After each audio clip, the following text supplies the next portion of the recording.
I remember the exact moment something didn't feel right, and it started with a simple question that should have had a simple answer. "You said you were at the clinic all afternoon, right?" I asked, standing by the kitchen sink, drying the same plate for longer than necessary. Daniel didn't even look up from his coffee. "Yeah," he said, too quickly.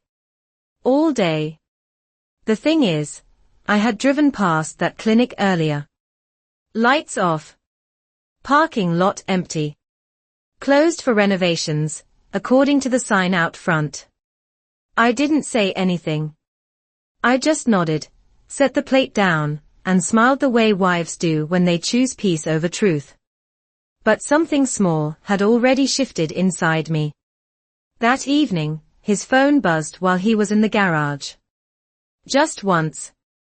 A soft vibration against the marble counter. I wasn't going to look. I told myself that 40 years of marriage should mean something. Trust should be stronger than curiosity. But the screen lit up again, and this time, I saw it. Just a fragment.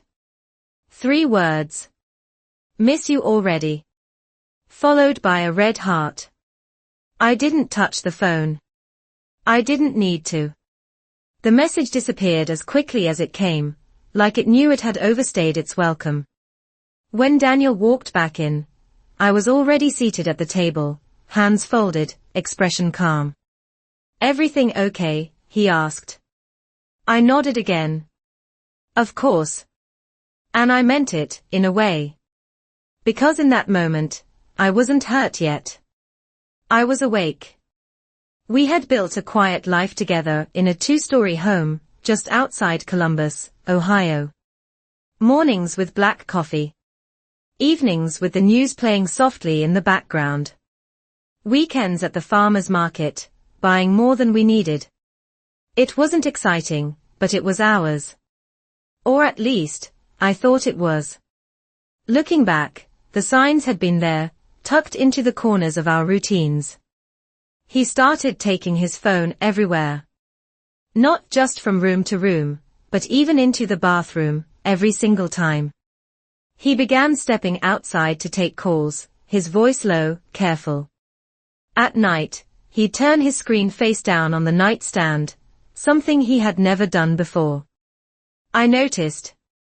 Of course I noticed. But I didn't ask. Not yet.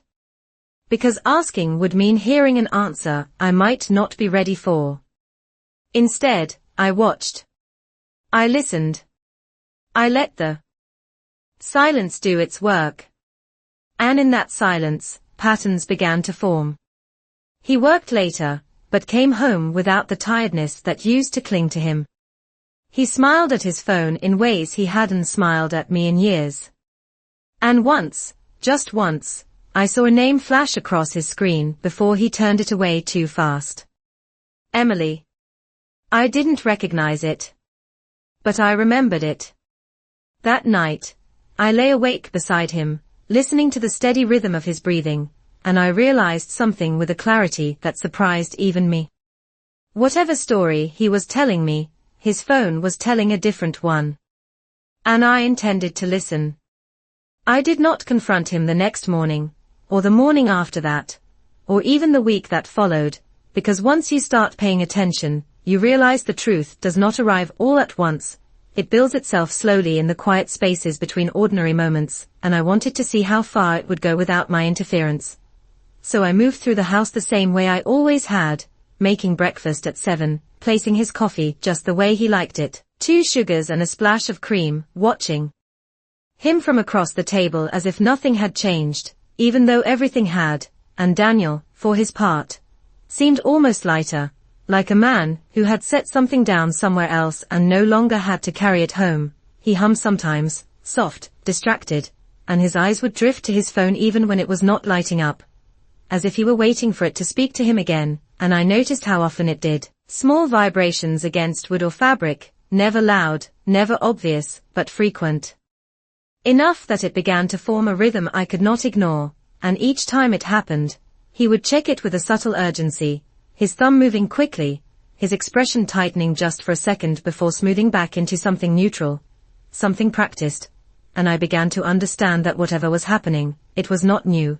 It was simply something I had only just started to see. One afternoon I found myself standing in the hallway outside our bedroom, the door slightly open, watching him through the narrow gap as he sat on the edge of the bed, his back to me, shoulders relaxed, phone in hand, and then he smiled, not the polite smile he gave neighbors, or the tired one he gave me at the end of the day, but something softer, almost boyish, a version of him I had not seen in years. And it stayed there for longer than it should have, long enough for me to feel it settle into my chest like a quiet confirmation, and when he finally stood up and slipped the phone into his pocket, I stepped away before he could notice me, my heart steady, my breathing even, because by then I was no longer reacting. I was observing, collecting, and that night, when he fell asleep beside me, his phone resting on the nightstand within reach, I lay there staring at the ceiling, listening to the faint hum of the air conditioning, counting the seconds between each breath he took, and I thought about the message I had seen, the name I had caught, Emily, turning it over in my mind like a piece of glass, examining the edges, trying to place it somewhere in the long timeline of our lives, but it did not fit anywhere I could see, which made it all the more dangerous, and sometime after midnight, the phone lit up again, just once, a soft glow in the dark, and this time, I turned my head slowly, deliberately, allowing myself to look, not out of impulse, but out of decision, because whatever truth was waiting on that screen, I was ready to begin seeing it clearly. I did not reach for the phone immediately, not even when the screen glowed softly in the darkness beside him, because there is a difference between suspicion and confirmation, and once you cross that line, there is no returning to the version of your life that existed before. So I lay there for a moment longer, listening to the quiet rhythm of his breathing, steady and unaware, as if nothing in the world had shifted, as if the ground beneath our marriage was not quietly giving way, and then, slowly, I turned my head and let my eyes settle on the light. The name appeared first, clearer this time, Emily, followed by a message that did not try to hide what it was. I wish you were still here, and below it, another line, tonight felt too short, and I felt something inside me become very still, not broken, not shattered, just still, like a glass of water set down after being carried too long. I did not pick up the phone. I did not need to unlock it. The truth was already there, resting on the surface, simple and undeniable, and when the screen went dark again, I closed my eyes, not to sleep, but to think, because what mattered now was not what he had done, but what I would do next. The following morning, everything continued as usual. The sunlight came through the kitchen window at the same angle, the coffee brewed at the same time, and Daniel sat across from me with the same familiar posture, reading the news on his tablet, occasionally glancing at his phone as if expecting it to speak again, and I watched him, not with anger, but with a kind of quiet clarity that had not been there before. I noticed how easily he moved through our shared space, how comfortably he carried his secrets, and I realized that whatever he was building outside this house, it had already begun to replace something inside it. Later that afternoon, I found an opportunity one had not planned for but recognized immediately. He left his phone on the kitchen counter when he stepped outside to take a call, something he rarely did, and for a moment, it sat there between us, silent, unguarded, and I stood a few feet away, drying my hands with a towel, aware that this was the moment I had been approaching, not rushing toward it, not avoiding it, simply allowing it to arrive on its own terms. I walked over slowly, not out of urgency, but with intention, and when I reached for the phone, my hand did not tremble, because by then, I was no longer searching for answers. I was confirming what I already knew. The screen lit up at my touch, and the messages were there, a thread of conversation stretching back further than I expected, longer than a mistake, longer than a moment. This was something sustained, something chosen. I scrolled just enough to understand the pattern, the tone, the familiarity, plans being made, days being coordinated, small details shared that used to belong to me, and I stopped before it could become overwhelming, because I did not need every detail. I only needed the truth. And when I set the phone back down exactly where I had found it, I understood something with a calm certainty that surprised me. This was no longer about discovering what he was hiding. It was about deciding how much longer, I would allow myself to live beside it. From that moment on, I stopped looking at Daniel as the man I had spent 40 years with and started seeing him as someone I needed to understand from a distance, someone whose patterns I could study without being pulled into them, and it changed the way I moved through my own home.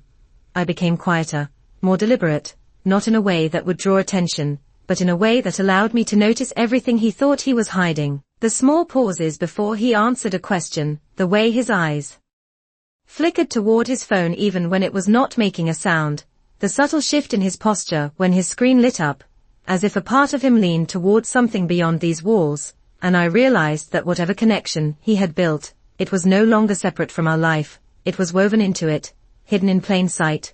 One evening, he told me he had to stay late for a meeting, something about a new client, his tone casual, practiced, and I nodded the same way I always did, but this time, I watched him more closely as he gathered his things. The way he checked his phone twice before slipping it into his jacket pocket, the way he avoided looking directly at me when he said goodbye, and after the door closed.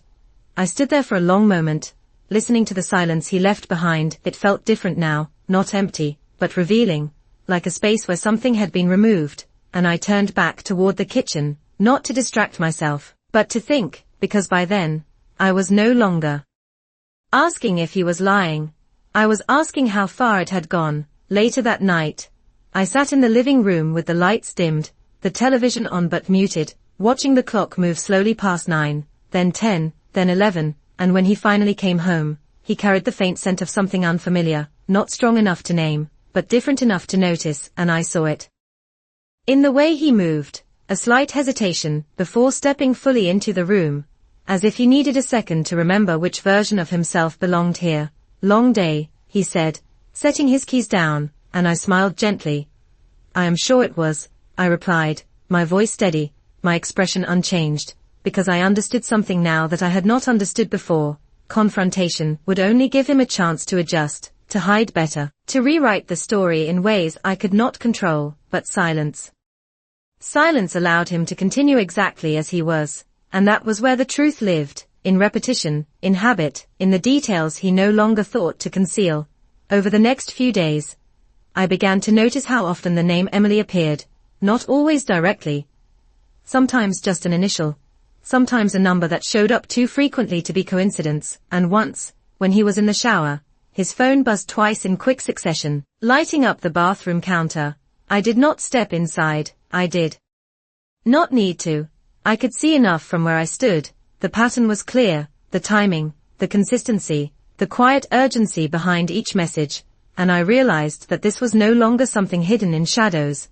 It was something structured, something with its own rhythm, its own place in his life, and as that realization settled in, I felt something shift again, not pain, not even anger, but a kind of calm resolve, because once you understand the shape of a truth, you also begin to see the shape of what comes next. And for the first time since that night, I allowed myself to think beyond the discovery, beyond the silence, and into the possibility of what it would mean to let him keep believing that I knew nothing at all. It was not the messages themselves that stayed with me, it was how carefully they were placed into his day, like small appointments he never wrote down, but never missed, and once I began to see that, I understood that this was not chaos or impulse, it was routine. Something he had built quietly alongside our life, something that fit neatly between morning coffee and evening news, and I started to notice how predictable it all was. The timing of his glances, the way his phone would light up just after dinner, the way he would excuse himself without words, stepping out onto the back porch even when the air had turned cold, standing there with his shoulders slightly hunched, speaking in a voice just low enough that I could not hear the words, but steady enough that I knew he was comfortable there. And one afternoon, while he was out running errands, I sat at the kitchen table with my notebook open, not because I needed to write anything down, but because I wanted to think clearly, and I found myself tracing the pattern in my mind, connecting the small details that had once seemed separate, the late meetings, the unexplained smiles, the careful way he guarded his phone, and the name Emily, always returning, always present, like a thread running through everything, and I asked myself a question I had been avoiding, not whether he cared about her, but whether he believed he could continue both lives without consequence. And the answer came easily, because of course he did. He believed I would not look closely enough, that I would accept the version of him he presented, that I would remain where I had always been, steady, predictable, unquestioning, and in that realization, something shifted again, not in him, but in me, because I no longer saw myself as part of the story he was controlling. I saw myself as someone standing just outside of it, watching it unfold, understanding its structure, and that gave me a kind of clarity I had not expected. That evening, when he returned home, he seemed relaxed, almost at ease, as if whatever world he had stepped into during the day had given him something he could carry back with him, and I greeted him the same way I always did, asking about his errands, listening as he offered simple answers, nothing detailed, nothing that required him to think too hard, and I realized that he had grown used to this version of me, the one who did not press, who did not question, who allowed things to remain on the surface, and I let him keep believing that, because the more comfortable he felt, the less careful he became. And later that night, as we sat together in the living room, the television casting a soft light across the walls, his phone buzzed again, and this time, he did not reach for it immediately. He waited a few seconds, just long enough to seem casual, but I saw the tension in his hand, the slight shift in his posture, and when he finally picked it up, his expression changed in that same subtle way, the one he thought I could not see, and I turned my attention back to the television, not because I was distracted, but because I had already seen enough, because by now, the truth was no longer something I was trying to uncover, it was something I was allowing to reveal itself fully, piece by piece, until there would be nothing left for him to hide behind. It happened on a Tuesday, the kind of ordinary day that usually passes without leaving any mark, which is perhaps why it stood out so clearly when it did, because by then I had learned that the most important moments rarely announce themselves.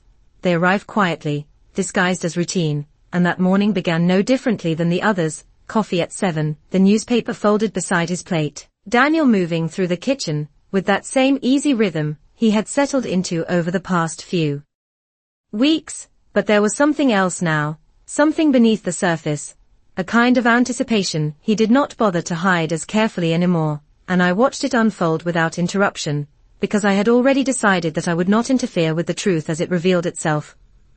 I would let it come to me fully formed, without distortion, and just before he left the house, his phone lit up again, a brief flash of light against the counter, and this time, he did not even try to turn it away.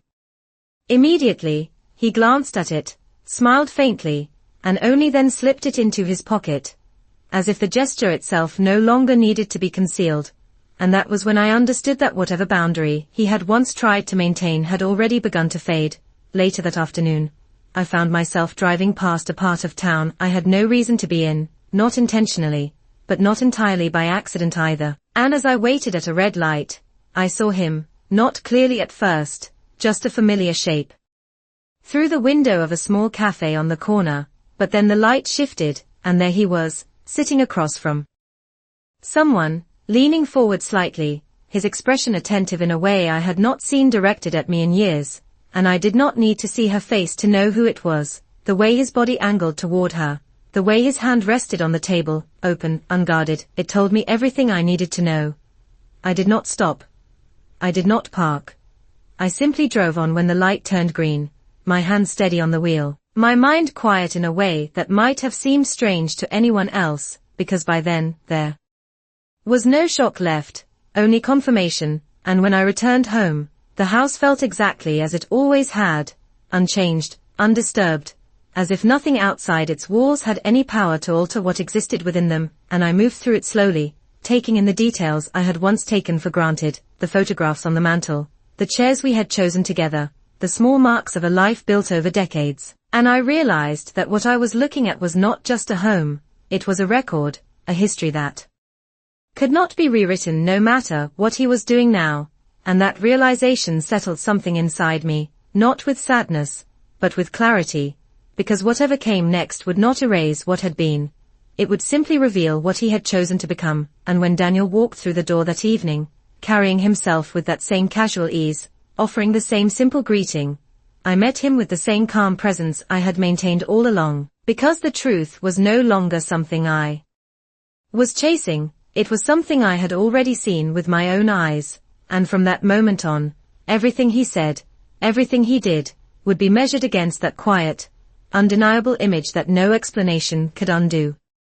After that afternoon, something inside me settled into place with a kind of quiet finality, not because I had seen anything dramatic, but because there was no longer any space left for doubt.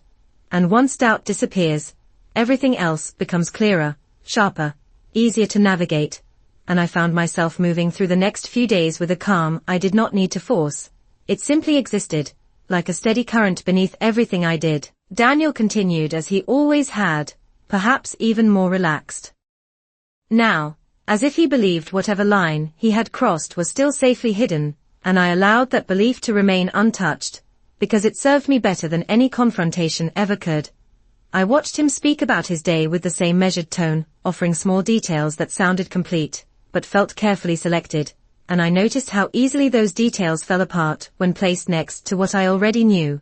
But I did not correct him. I did not challenge him. I simply listened, letting each word settle into the larger picture that was already forming. One evening, as we sat across from each other at the dinner table, he mentioned another late meeting, something about a client dinner downtown, and I nodded, asking a simple question about the location, nothing that would raise suspicion, and he answered without hesitation, naming a restaurant I knew well, a place we had visited years ago, and I smiled softly, because I had passed that same street earlier that day. The restaurant. Dark. A sign in the window explaining it had been closed for renovations for nearly a month, and again, I said nothing, because by now, his words were no longer information, they were patterns, and patterns reveal themselves best when left uninterrupted. Later that night, after he had gone to bed, I remained in the living room, the house quiet around me, and I allowed myself to think not about what he had done, but about what it meant, not just for him, but for me, for the life we had built, for the years that could not be undone or rewritten. And I realized that what I felt was not anger in the way I had once imagined it would be.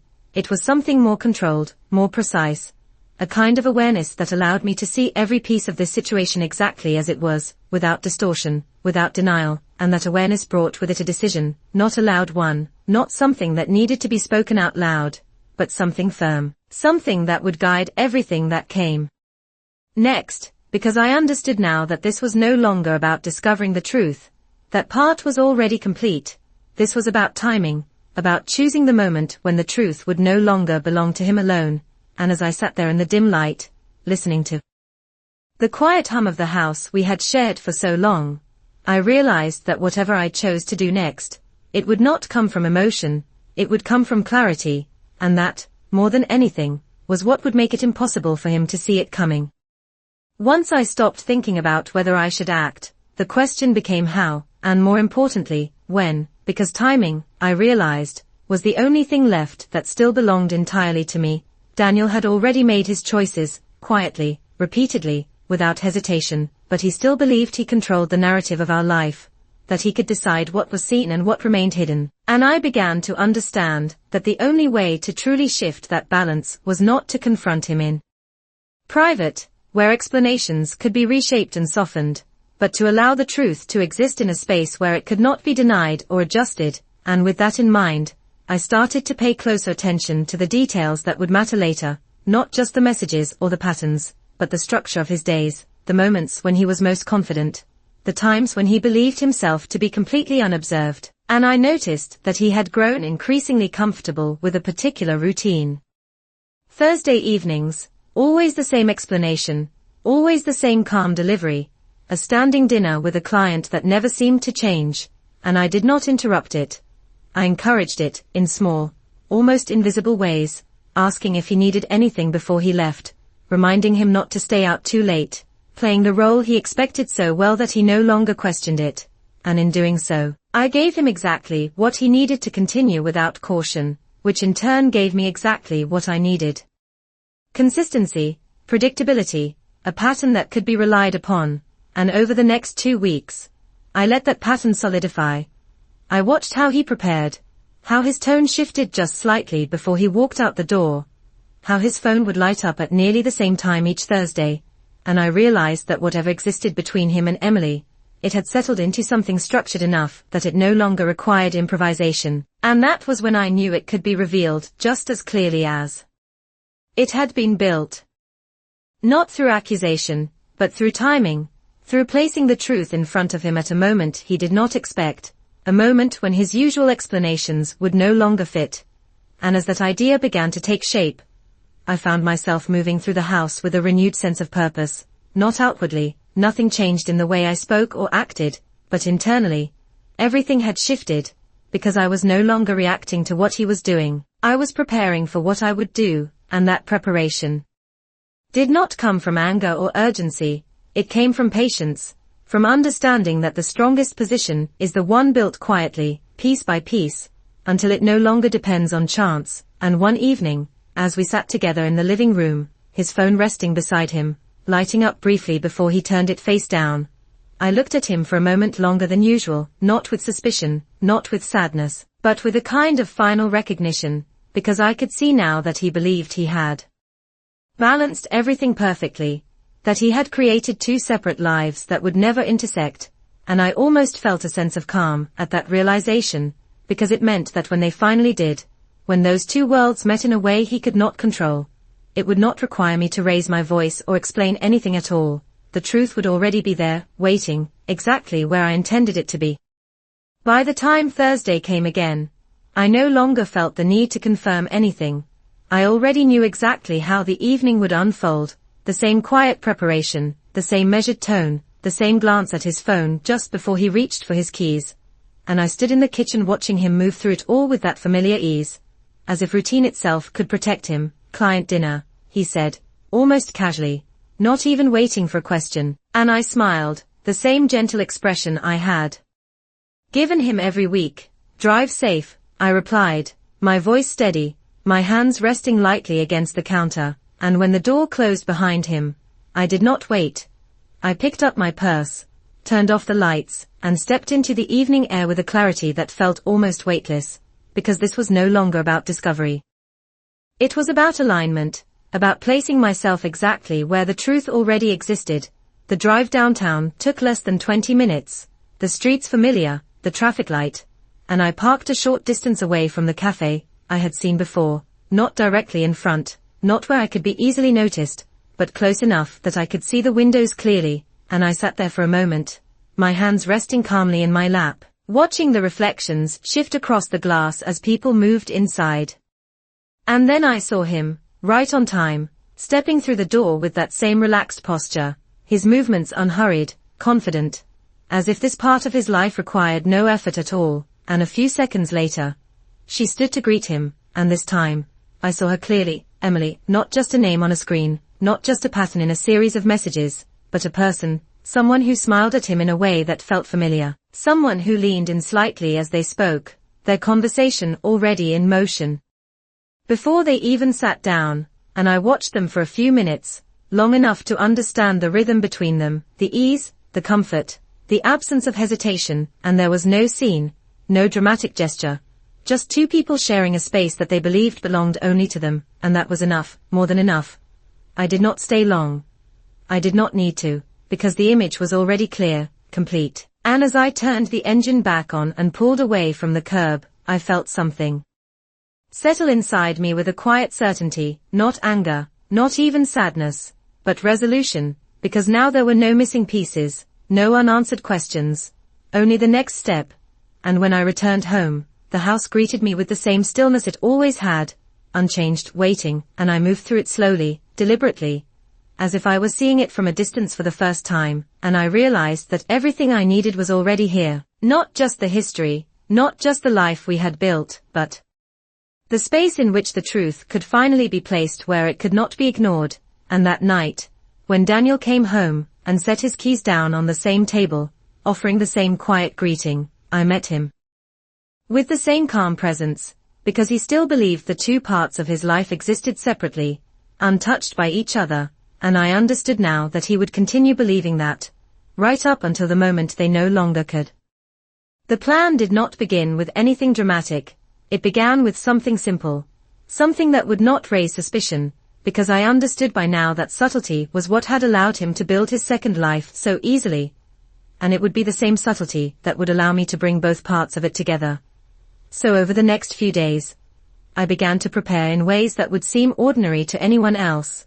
I made a few phone calls, sent a few messages, nothing urgent, nothing that required explanation, just small arrangements placed carefully into the fabric of an upcoming evening. And when Daniel mentioned that the following Thursday would be another late night with his client, I responded the same way I always had, with quiet understanding, even offering to make dinner earlier in the week so he would not feel rushed, and he accepted without hesitation, because by now, my consistency had become part of his comfort. And that was exactly what I needed. I chose Sunday for what I had in mind, a family dinner. Something we had not done in a while, but not unusual enough to seem out of place. I reached out to a few close relatives, keeping the invitation simple, no special occasion, just an opportunity to gather, to sit together, to share a meal, and they agreed, one by one, without knowing that they were stepping into something far more significant than a routine visit.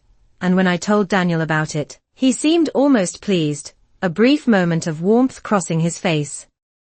As he nodded, saying it had been too long, that it would be nice to have everyone together again, and I watched him carefully as he spoke, noticing how easily he accepted the idea, how naturally he placed it into his schedule without questioning anything beyond the surface, and I realized that he truly believed the two parts of his life would never intersect, that he could move between them without consequence, and that belief was what made everything else possible. In the days leading up to Sunday, I continued exactly as I always had, maintaining the same rhythm, the same tone, the same quiet presence that had allowed him to feel secure, and in return, he gave me exactly what I needed, predictability. He followed his routine without deviation, his Thursday evening unchanged, his phone lighting up at the same times, his attention shifting in the same subtle ways, and I let it all continue, because interruption would only create uncertainty, and uncertainty was not part of my plan. What I needed was alignment,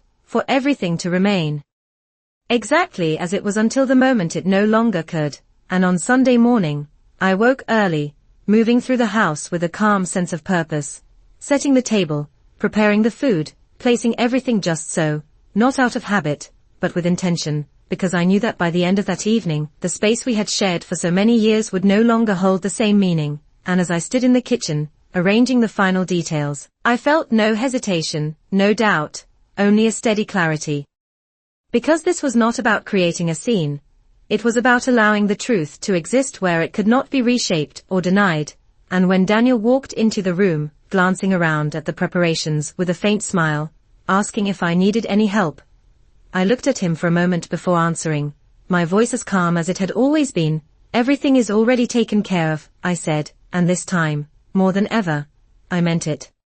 By the time the first knock came at the door, everything was already in motion, the table set, the food prepared, the house carrying that familiar warmth that had always made gatherings like this feel effortless, and I moved to greet each guest with the same calm smile, the same steady presence, welcoming them in one by one as if this were just another evening, just another moment in a long line of shared meals. And Daniel played his part, just as naturally, greeting everyone, offering drinks, slipping into conversations with an ease that would have convinced anyone that nothing beneath the surface had changed.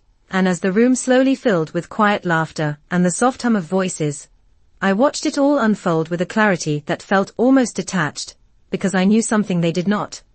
I understood what this evening truly was, not just a dinner, but a point where two separate realities would finally meet.